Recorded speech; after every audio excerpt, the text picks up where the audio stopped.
Hi, I'm Michelle Chalfant, psychotherapist, holistic life coach, and human just like you, learning to navigate life's challenges. With over 25 years experience, I teach people how to get healthy using the adult chair model. The adult chair model is where simple psychology meets grounded spirituality, and it teaches us how to become healthy adults. From anxiety and depression to codependency and relationship issues, you can use the adult chair for just about anything. Each week, I share practical tips, tools, and advice from myself and a wide range of experts on how to get unstuck, how to live authentically, and how to truly love yourself, all while sitting in your adult chair. Welcome to the Adult Chair Podcast. Hello, everybody, and welcome to the Adult Chair, where we talk all about how to live as emotionally healthy adults. Because, we all need this. In my younger years, I was not an emotionally healthy adult. So now's the time. And the thing that I dedicate my life to is teaching people how to live this way. That was the thing that I felt like was missing when I was on my journey of doing all my personal work. I think I've shared this with you guys before for sure, that I have taken just about every certification under the sun looking for that one magic tool or technique. And what I found is it's a combo platter. And that is what the adult chair is all about. And this whole model teaches us how to live in our emotionally healthy adult self, which is what we call our adult chair. So today's show is about just that.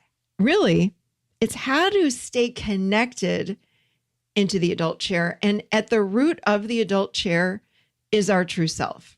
That's what we're going for. And I've heard so many people over the years say, I just want to live more authentically, or my goal is to live authentically. All these things. Living authentically just means that you're connected into your true self, because your true self is underneath all of these masks, limiting beliefs, all the things that we learn from childhood on. They start covering up our true self, and then we become someone else at times. It's not to say that we're always not ourselves, but we become a sort of false self, and we show up differently when we're with family and we're with friends and at work. This is what I'm talking about. It's the most freeing thing to show up exactly the same and be yourself with everybody. That's living from your true self. So a few weeks ago, I did the Adult Chair Live event, and that is what we do during the whole event. It's about teaching you guys how to live from your true self. How do you uncover the masks? How do you heal and transform these limiting beliefs? So anyway, I was thinking about that live event, and I just grabbed my phone. I'm like, I really want to just record myself talking about how we can stay connected. What are some other ways that we can stay connected into this true self, which again is living from the adult chair. So I grabbed my phone, started recording myself, and thought it was going to be like, a few minutes, like 2 or 3 minutes, and then I would stop recording. And it turned into a much longer recording. I just got on a roll and I kept going.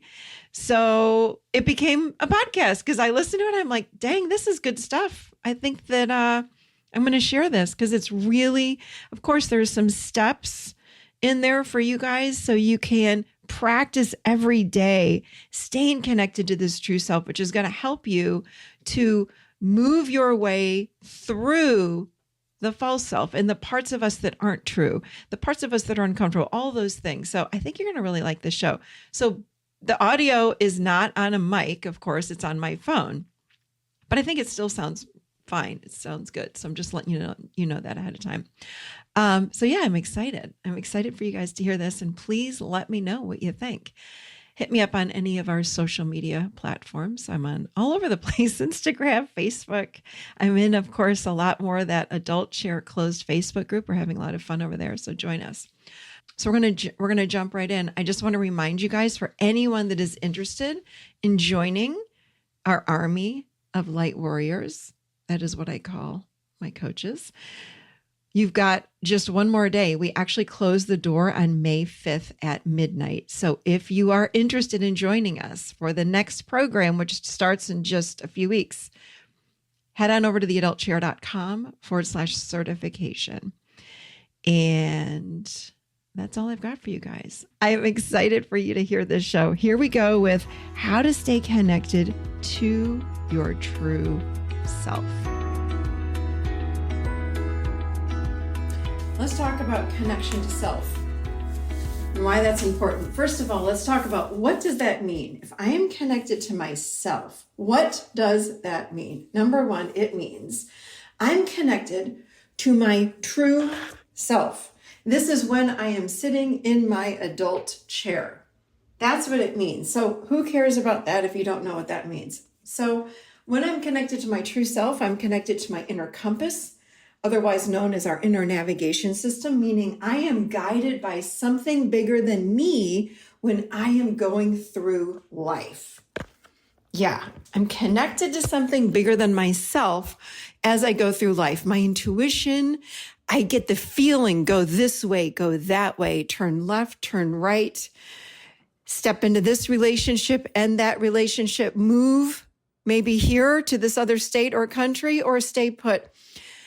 I also know when I need to speak up for myself and not, because I'm connected to myself. When I'm connected to myself, my inner compass guides me.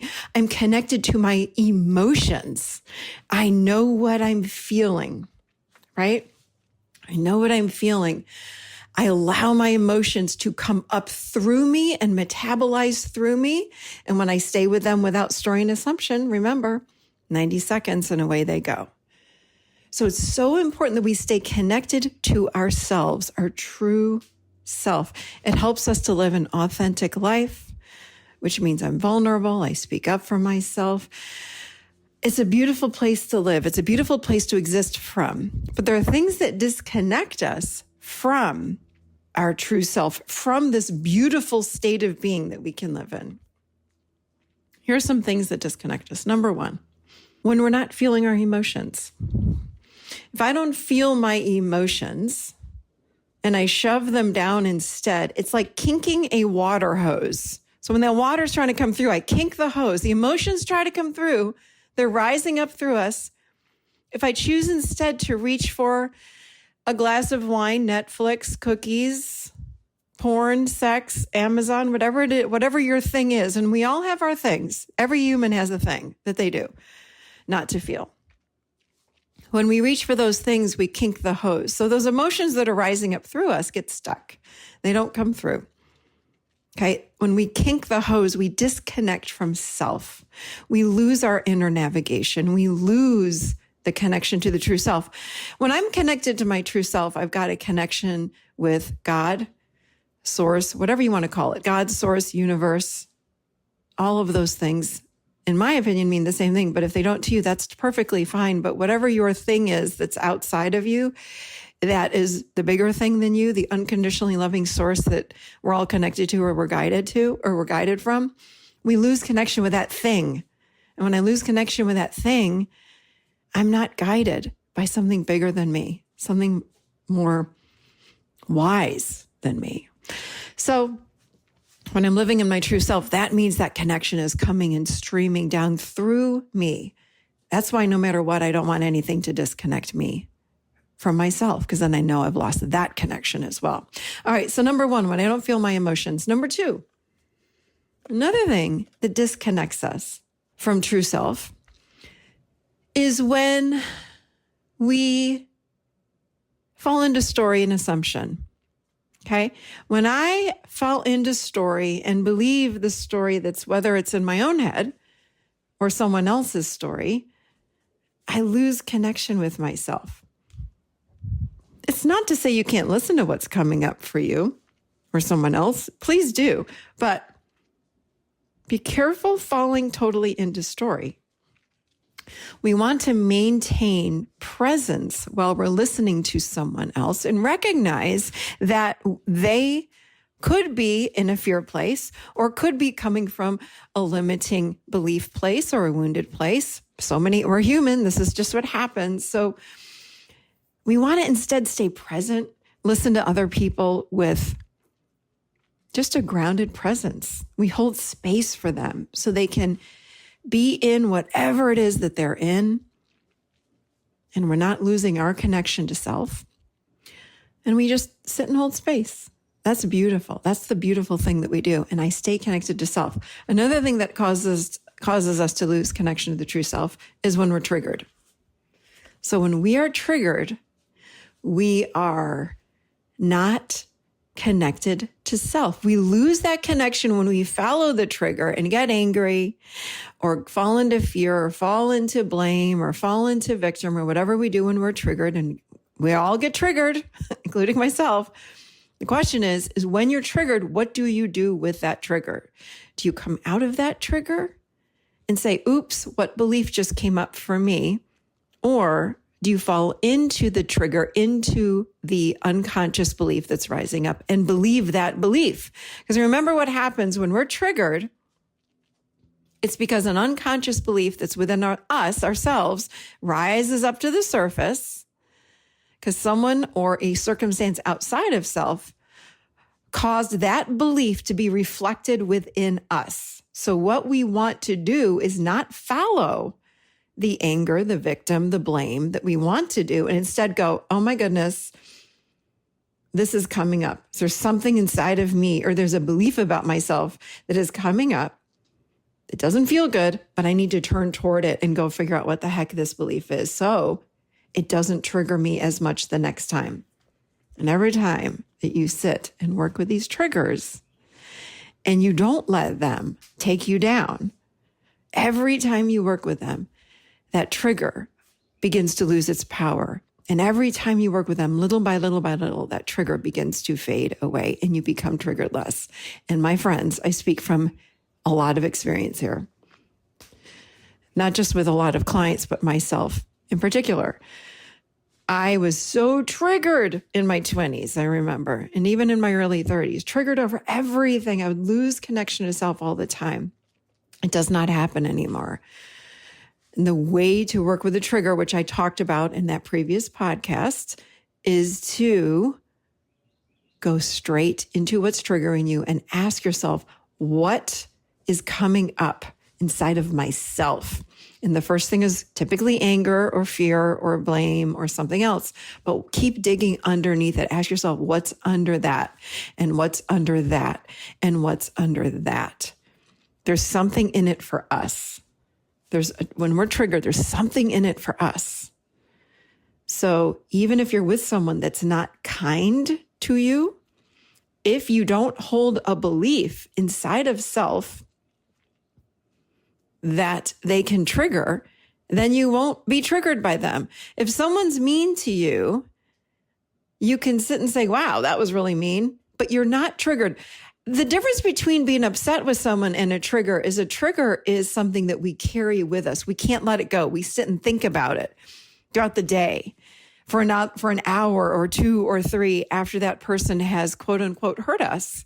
Whatever hurt means, whatever they did something or said something, when we hold on to it for hours or days or weeks or years, that's something inside of us. That's a belief inside of us that they have triggered, that they have brought up to the surface. So this is much different than just saying, ow, that hurt. That makes me upset that you said that. And then we move on. A trigger is not like that. Trigger lingers a little bit longer or a lot longer. So these are things that cause us to lose connection with ourselves. And you want to remember holding that connection to the true self, which means staying in our adult chair, no matter what, is the healthiest place for us to live. It's the most authentic place to live. And it takes work. But it has to do with a lot of choices that we make throughout each and every day. I was recently in a hotel for our Adult Chair Live event. And while in that hotel, now, mind you, it is a lot of money to hold an event. And a lot of people that participated and came to this event stayed at the hotel. I rented space. I'm paying for so much audio, the whole thing. There's a lot, thousands and thousands and thousands of dollars go into one event. So, and I say that because the day we were checking out of the hotel, I went down to the main lobby and I said to the girl, and this is like at 9 or 10 o'clock, or not, this is at 9 o'clock, right before the event was starting. And I said, oh, by the way, what time is checkout? And she said, well, it's at noon. And I said, well, can I have a late checkout, please? Just a little bit later, if that's okay. And she said, oh, no, you cannot. And the lady was rude. I'm not going to lie. Like she was just, I don't know if she was having a bad day, whatever. I said, okay. I said, well, what's checkout's at noon? I said, may I have a 12:30 checkout? And she said, no. I said, listen, I said, how about 12:15? She said, no, you need to be out at noon. She was quite snippy with me. And I said, this is my event that we're holding here. I'm just asking for 15 minutes late. I am the speaker here for the entire day. And it's 5 minutes to 9. I can't go up and disassemble my room and pack up in the next 5 minutes. I said, can I just do it when we take a lunch break at noon? I said, can I please have a 12:15 checkout? And she looks at me and says, no, you cannot. Now I'm thinking to myself, I'm spending thousands of dollars here. I did not say that to her. And I looked at her and I said, okay. And I got to tell you guys something. The old Michelle in my 20s and even my early 30s would have gone ballistic on this lady. And I sat there and I said, okie doke. And I remember walking from the lobby where the person had said all this to me, all the way to the room where I was giving my presentation. And I thought to myself, I am not allowing her or anybody, and this is my mantra, and I invite you guys to take this on. I am not allowing her or anybody to disconnect me from myself. She's not going to have it. And when I get that angry, it disconnects me from me. It disconnects me from my true self, from my soul, from my whatever you want to call it, God, higher self, source, all of the things. And I'm not having it. Nobody's going to kink my hose. That is my motto every single day. It's my mantra. And guess what? I walked all the way in the room. This gets even better. I walked into the room and I said, okay. So I walked in and I said, hey, I've got to run up. I said, I'm going to do a 10-15 quick bathroom break for everybody. And they said, okay. So I did my presentation, I did the training for till 10:15, or the lecture, excuse me. And I ran upstairs at 10:15 and I come downstairs with all my luggage and my bags and everything. And everyone's like, why are you getting your bags now? And I said, well, because I can't get a late checkout. And I kid you not, 5 people turned to me and said, what are you talking about? I got a late checkout. One person said, I'm getting out of here at 2. Another person goes, oh, she gave me till 4. Another person goes, I got till 1:30. Why did she give you a late checkout? And then someone said, does she know that this is like your entire event and how much money is going to this hotel because of you? And I said, I told her and she didn't seem to care. And I let it go. And I said, well, whatever. I said, and the other thing, you guys, is I sat there and I thought to myself, I'm not going to create drama around this. I'm not going to go into story. I'm not going to fall into victim. I am not giving what happened anything of myself. I'm not creating meaning around it and saying, oh, well, she didn't give me a late checkout because of X, Y, and Z. I did not go to victim. And I'm telling you these things because this is where I used to go. This is where I used to go. But I know when I did those things in the past, it cut me off from myself. I'm not doing that anymore. I said, oh, well. And what happened was my COO went and actually did speak with the event organizer of the hotel. And she was also, which I didn't know, she was very nice about it.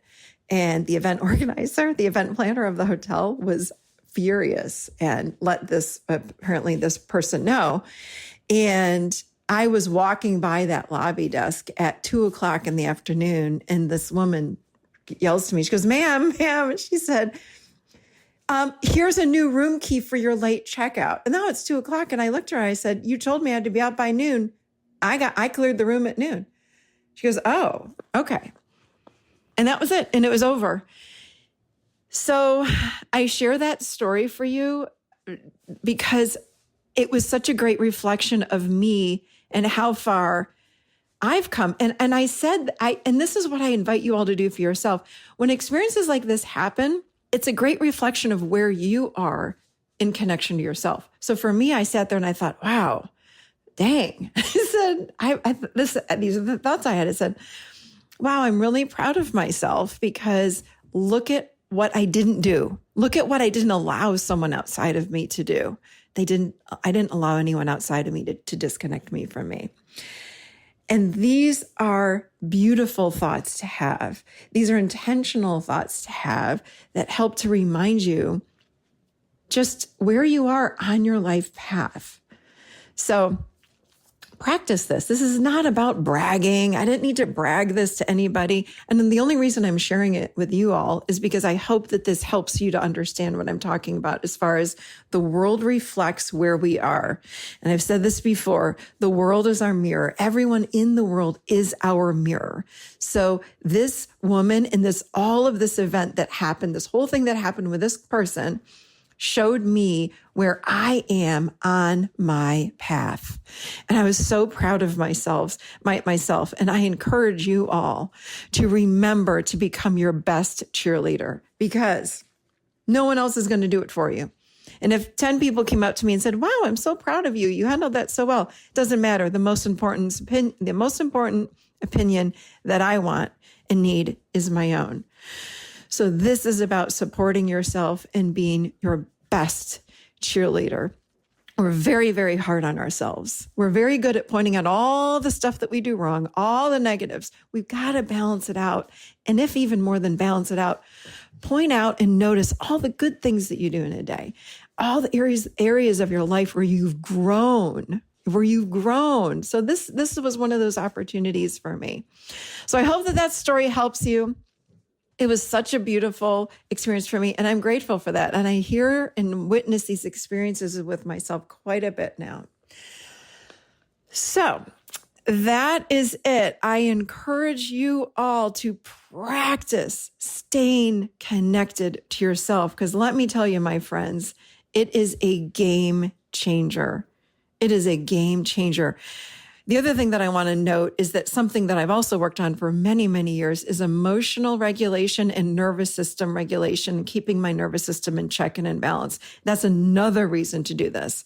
Because when we lose ourselves and get mad and fall into victim and call everybody and tell them how we got victimized because this person, like for me, it'd be like the hotel lady did this to me. It amps and ramps up our nervous system. So be careful about that. Be careful. And you want to keep yourself in balance as best that you can. I'm not saying now, I just want to say this, not to ever get angry. That's not what I'm saying. Anger is a great emotion. I've done that on many podcasts. I love anger. This is something quite different. This is about staying connected to yourself. Staying connected to yourself. Do this as much as you can throughout the day, each and every day, and just notice when you lose that connection with yourself and get yourself back. Get yourself back, get present, become mindful of your surroundings and say to yourself something like, oops, I think that I disconnected. Let me get myself back. Because you know what? We're human. We're going to make mistakes. We're going to disconnect. I still do it too, but it's faster. I reconnect faster. And that is our goal. And that, my friends, is how we live a life from our adult chair. All right. That's all I've got for you guys today. I hope that you enjoyed the show. And you know, I love, love, love hearing from all of you about the show. Give me some show ideas. We're actually looking for those for the fall. So hit me up on social media and have a beautiful, beautiful week, my friends. I love you all so much. And don't forget to come join me. I've been doing some live streams and checking in with you guys in the Adult Chair closed group on Facebook. We've been having a lot of fun in there doing some Q&As. So if you're not in there, get in there. Come and join me. We've been having some fun. So, all right, that's it. I'll see you guys in a week. Have a great week. Love you all.